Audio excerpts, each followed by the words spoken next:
Greetings, Mason Storm here. On today's episode we're going to look at making some Yorkshire pudding. I don't make this as much as I should. It's quite easy to make, it's quite delicious, and I could see it going with a lot of different meals. So let's hop into this. For our ingredients, I have 1 teaspoon of salt, 1 cup of cream, 1 cup of milk mixed together. You can have 2 cups of cream, 2 cups of milk, just 2 cups of whatever you want in whatever ratio. 5 eggs and 2 cups of flour. I'm going to start this process off by getting a nice big mixing bowl and a sieve, and we're just going to sift our flour first. Make sure that we have nothing crazy inside of our flour, and it's really just kind of makes it so that it's nice and silky at the end. And now we're going to add in our salt real quickly and then give it a quick pre-mix. And once we're satisfied with our pre-mixing, we'll add in our liquids. And by liquids I mean my milk cream mixture here. Like I said, you can have any ratio of milk to cream, straight milk. It works with all of them, but your end result will be a little bit different in taste and texture. So 50-50 worked pretty good for me. So we're just going to keep mixing this till all the lumps are kind of gone and it's kind of somewhat silky smooth. And once we kind of hit that level, it's time to add in our eggs. We'll just dump those all in here and then we'll repeat the same type of mixing process. The thing I really like about Yorkshire pudding is the flexibility of it and just how many meals you can have with it. If you change up the recipe ever so slightly, you can create what's known as a Danish baby, which is it's almost like a breakfast pancake type of thing. It's a very similar process. I'll probably make that in a video soon, but it's just a fabulous thing, the Yorkshire pudding. And we're just going to lift up our whisk every now and then and kind of look at our consistency. And once it's all nice and smooth, we can call it done. And then you can put it in the fridge for half an hour. Not necessarily mandatory, but it does help the end product by letting it rest before we make it. And as far as making it goes, I'm going to be using this nice square stone pan here.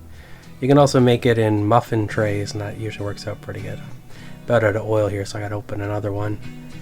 But traditionally, like the muffin trays, you just kind of put a little bit of a coating of oil in the bottom of it, and then you kind of pour a little bit of the special batter into it, and then you're good to go. But I like making the big Yorkshire pudding.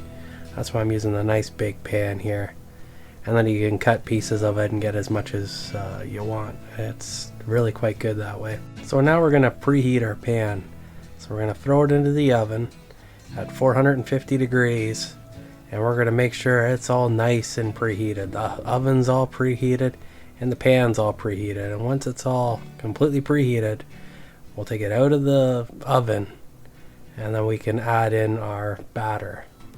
I'm just going to do it here on this wooden cutting board here. And we're just going to pour our batter into the center and dump it all in. You want to be nice and quick here because you don't want your pan to cool off too quickly. More of a problem with a steel pan than a stone one. The stone ones kind of hold their heat quite a bit better. But just get all of it out there right in the middle. And that way the oil, the way it kind of disperses, kind of works the best. You don't just kind of pour all over the place willy-nilly, because that's just no good. Just all in the middle, and then it will kind of do this thing where the oil kind of rises up. Then we can go back into the oven and actually do our cooking process. Now while this is cooking in the oven, you don't want to open the door, you don't want to do anything crazy like that, because that can make the thing deflate. And we're just going to bake it at that same 450 degrees, half an hour. And before you know it, you're going to be left with a giant monstrosity of a Yorkshire pudding. Like, this thing is just ridiculous. It's just amazing. And I'm just going to go in there with the knife and cut off a corner, and I'll devour it.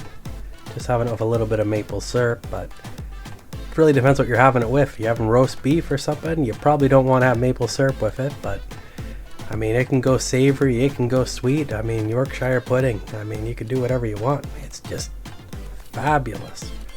One of the greatest things there is in existence is the Yorkshire pudding. Yeah, roast beef, Yorkshire pudding. Oh, mashed potatoes. Oh, you're talking now. Anyway, Yorkshire pudding. Let me know what you guys like to have with yours and how you make it. If you're into the whole cupcake thing, or if you make the large article like I do. If you like my content, like and subscribe. And until next time, stay awesome.